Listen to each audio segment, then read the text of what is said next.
cue. Yeah, good afternoon, everyone. No, maybe he didn't give you a cue. And thanks so much for being here. My name is John Levey. I'm so happy to welcome you to this pre-concert conversation with Dr. Claude Baker, who is here, of course, for the premiere of Sept Hommages, his brand new work for organ. And I'm sure we'll talk about that a little bit more in a few moments. Dr. Baker is visiting from Indiana, the state, not the city, where he is the Chancellor's Professor of Composition at the Jacobs School of Music, Indiana University. It would be very difficult for me to give anything more than a cursory summary of his accomplishments. He's a very, very widely performed and commissioned composer. He's worked with some of the country's very best ensembles. You may have heard of some of these, like the New York Philharmonic, for example, the National Symphony. He's been recognized by the American Academy of Arts and Letters, the Kennedy Center, Fromm Foundation. It's a very long list, and we're so happy that he's found a few moments to speak with us this afternoon. So thank you very much, Claude, and welcome.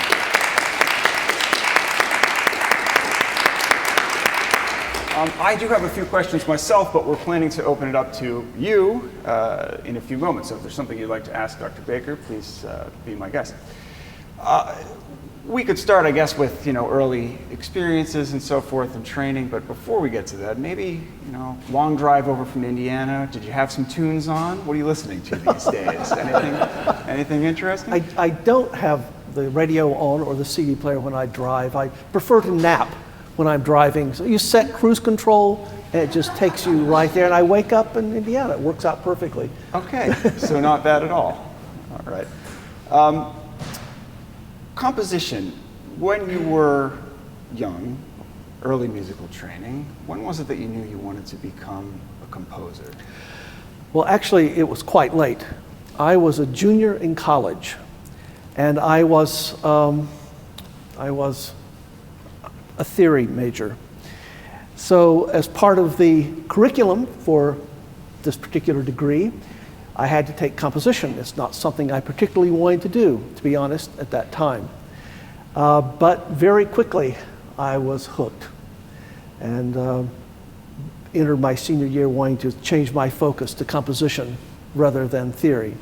But it was really quite late. I was almost 21 years old before I wrote my first piece. Wow. And did you have some early influences that were sort of steering you in that direction, or was this just really a result of that one course? It was really a result of the course. Of course, I was given very specific guidelines for those early pieces to write in this style, using these procedures and these processes. So the early pieces were very much guided by the teachers I had at that time. I see. Interesting. And as your career progressed a little bit, were you attracted initially to larger ensembles? I mean, you're known especially for orchestra music. I wrote mostly chamber music, to be honest. My passion, I guess, now is orchestral music. But I really quite by accident began a long association, an 8-year association with the St. Louis Symphony. There was, at that time in the 80s, something called Meet the Composer Orchestra Residency Program. And so I'd submitted my music. I'd written one orchestra piece to that point, and I submitted that piece to a number of the orchestras that were participating in this residency program, and received no responses from anyone except one. I got a note from Leonard Slatkin with the St. Louis Symphony saying that he liked this piece and would like to perform it in the following season. I went to that performance, got to know Mr. Slatkin and the orchestra. They commissioned another piece from me, and as a result of that commission, I joined the orchestra in 1991 as the composer in residence, and I was there until 1999. So I've written quite a bit for that group, and then afterwards, most of the commissions were from orchestras. Yeah, great. And that's actually kind of a nice segue to the new piece, right? And I think we'll read in the program notes that this is Dr. Baker's very first work for organ. So could you talk a little bit about how that process got started and how it might have been different from your normal compositional process? Yes, this was a frightening undertaking, I will tell you quite honestly. And I think most of my composer friends who are not keyboard players and who are not organists will say the same thing. It was daunting to have this and yet at the same time extremely exciting to have this wonderful commission from the AGO. But I was really frightened about it. It's embarrassing to admit that as a senior faculty member at a university, I had not had any experience with the organ whatsoever. And when students would bring in pieces, I would kind of go, well, I'm sure that's nice. I guess you know what you're doing with it. That's great. Now I ask these, why are you using this mixture? Why are you using that mutation? Why are you doing that? It's been a great learning experience for me. But it was a long learning experience. I, first of all, immersed myself in repertoire, listening to everything I could from every period, studying scores. And then I had the great fortune to have access this past summer to the main organ at the Jacobs School of Music in our concert hall. This is a remarkable instrument. And the curator of the orchestra, he looked at the stops that were available on this particular instrument and said, okay, this is what will be compatible with that. And therefore I was able to work with the sound, which to be honest, I don't think I would have ever been able to accomplish this piece had I not been able to work with the orchestra, the organ. That was a Freudian slip, but an appropriate one. Interesting one, right. Because that's how I think symphonically with this instrument. Mm-hmm. But I did have able to try various things, experiment, and hear these sounds and these combinations of sounds. And I really was very, very fortunate to have had that opportunity. Mm-hmm. So the process began then with a lot of improvising at that instrument? It did, just experimenting, just pulling out stops, trying everything. Of course, the first thing I do was pull out every stop that's on the organ just to see what would happen. Naturally, yeah, of course. Just like a kid would, you know. It's a good plan, for sure, yeah. So talk a little bit, if you would, about the homage aspect of the work then, because you mentioned this listening that was there at the beginning, and you have some particular composers in the program notes, Ligeti and Messiaen and Albright. Where do they enter the picture? Well, as I was studying through all these scores and doing all this listening, I kept coming back, as the notes say, to these three composers. I just was drawn so much to their music. Of course, I knew Messiaen's music and Ligeti's music, and Bill Albright I knew him quite well for many years. A wonderful composer and a superb organist. But these three composers spoke to me in a very unique way, and I found myself being influenced by them, hearing their pieces, and I wanted to pay homage to them, which hence the title, to thank them for this influence on my piece. You will hear in this piece many overt references. If you know the music of Messiaen, which you probably do, then you'll certainly hear that very clearly. Albright's music is perhaps less overt, but his influence is there nonetheless through use of the pedals, as you will see in the second movement of this. Bill Albright has this work called Organ Book 3, and there is a piece of Jig for the Pedals. And to watch this on YouTube is just amazing. It looks like a crazed puppet with doing this. So you will see at one point Mr. Olabi taking on this task of, it's not a jig, but it's a very daunting part for the pedals. And Ligeti's work is influence is primarily from one piece called Volumina, which uses these clusters that, pitch clusters that will expand and contract. And you will hear that right from the very outset. And then in the second movement, I do pay homage to him, but actually that homage is not so much to his organ music as to the music from the 60s, instrumental music that uses a lot of highly chromatic, very rapid, almost minimalistic type of doodling. Yeah, the pattern mechanical stuff. Yes, exactly. Great. And I suppose I should also ask then about the Mahler, which is maybe even a more direct reference. Yes. Do you often quote? I do. Okay.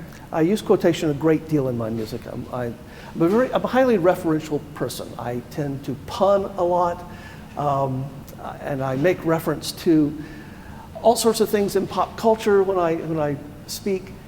And so it's natural that I would draw from existing musical sources as well. Now, Mahler, as I said in the notes, also seems a very strange choice of someone to quote in a work for organ, because the Eighth Symphony, there's a piece for organ, I think, that's never played, but it has written almost nothing for the instrument. And the reason that I actually drew on this last movement of Das Lied von der Erde, the Song of the Earth, is as again, a deploration, a tribute to these composers, all of whom are deceased, who form such an important part of shaping this piece. You worked a little bit with Christopher Young. Yes. And at what point in the process did that happen? You were finished with the piece, it was in a draft form, and you brought it to him? Chris Young is one of the organ instructors at the Jacobs School of Music. And right from the very beginning, he was one of the ones who helped get me oriented. And every time I would sketch something out, I would bring it to him. I met with him sometimes twice a week, just to say, is this feasible? Is this practical? Can this be done?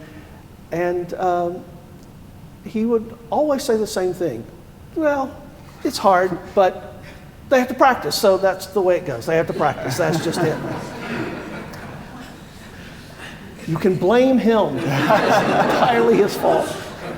Okay, so it wasn't too much of a reshaping at that point. It was all... No, he was there right from the outset and all the way through till the end. Mm-hmm.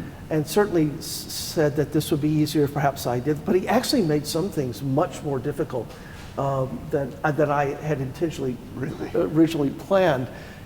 When you're dropping in the second movement, you'll notice as he's playing, he'll be playing on one manual and then occasionally dropping to the lower manual constantly, and it's really moving very fast. That was Chris's suggestion. I was trying to accomplish this in another way completely, but Chris said, no, that has to be great. But isn't it awfully hard? Yeah, but I have to practice. It'll be fine. Uh-huh. Excellent. Okay, two more quick ones then. So going in, we have this very difficult situation. It's a brand new piece. We get just once through. What would you like a listener to get out of this? What should we listen for? This piece does make a great many demands on the performer, but I suspect that for many audience members it will make demands as well. Mm-hmm. This is not going to be in any way similar to the other repertoire on the program. It's not, we think about organ music and what comes to mind, these giant, beautiful chords, richly colored, and there's some of that in there to be sure, but my primary focus, because I came from this orchestral background, is color. And I'm actually hearing instruments. I'm actually hearing a small symphony with this. So I'm actually drawing on the reeds, the strings, and I'm the flutes. And I'm thinking orchestrally. So I remember I have one solo piano piece. I wrote it for a wonderful pianist by the name of James Dick, who is the artistic director of the Round Top Festival in Texas. He was doing this European tour. It was back in 1998. And he asked me to do a piece for this tour. He gave me plenty of notice, but I was just getting nowhere with it. I was hitting a brick wall, and I couldn't do it. I finally called him up and said, Jimmy, you just got to cancel the piece. You're going to have to take it off the tour because I'm not getting anywhere with it. And far from being upset, he just said, well, that's because, look, calm down, first of all. The reason you're not getting any place with this is because you're trying to think like a keyboard player. You're not a keyboard player. You're trying to think pianistically. Don't do that. You're an orchestral composer. Think orchestrally. The piece opened up like that. I finished it in no time at all. Got there by the deadline, and that's how I thought about that piece, and I took Jimmy's advice and applied it to this piece. I'm not an organist. I'm not a keyboard player, so I thought orchestrally when I wrote this piece. And so you will hear lots of unusual colors, and I think I tried to exploit the full resources of this instrument in that regard. And so color drives this piece more than anything. And if you come to the piece with that in mind, hopefully it will resonate with you. Excellent. So a fun one that you have these composers in the program. There's pillars, right? Ligeti, Messiaen. Was there a guilty pleasure in there, organ music-wise? I mean, you know, someone you found who is at the fringe? At the fringe? Yeah. Oh, someone who you don't associate with. I'm thinking more someone who's writing fun, fluffy organ music as opposed to this quite serious. No. No? Didn't get in there. No, I didn't. I'm sorry. Oh, just curious. Okay, great. I'm a very serious person. Well, of course. Yeah, great. Okay, I think we'll turn it over to questions from you, and I will restate the questions. Don't be alarmed. That's just for the purposes of our stream here. So, yes, sir. Have you written anything for chorus or voices, songs, vocal music, and how do you relate to that emotion, to that genre? Okay, so the question is, have you written anything for voice, for chorus, and what's your experience like with that? In the past, well, I'm an instrumentalist. I played trombone and euphonium too. And I grew up in orchestras and bands. And like so many people who are orchestrally oriented, I had never done anything for chorus until this past year and a half. So in the past year and a half, I've written these two pieces for media in which I've never worked. I wrote my first choral piece. And again, it's like with organ. I kept saying to myself afterwards, why haven't I done this before? This is fantastic. This is the most wonderful medium. I can't believe I haven't done it. It was a real joy and a delight for me, just as it was a joy to do this piece. So I've only done one choral piece in addition to one organ work, but I can assure you that will not be the last, because this has just been such a thrill to write for this instrument and to write for chorus. Just a lot of similarity too in the singing of it.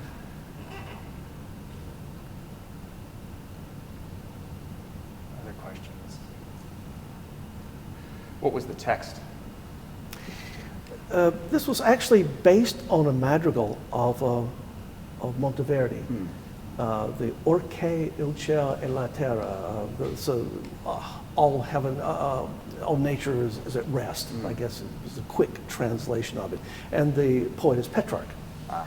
So there'll be these allusions to Monteverdi's music. So Monteverdi will sort of come in and out in a very surreal sort of way at times. At times it's very overt, at times it's really quite hidden. You would never have guessed this had anything to do with Monteverdi whatsoever. And it was at those points it was driven more by the text. Other questions? Go ahead, Christine. Or John. Do you foresee the possibility of engaging other composers to be interested in writing for the organ as you have become engaged?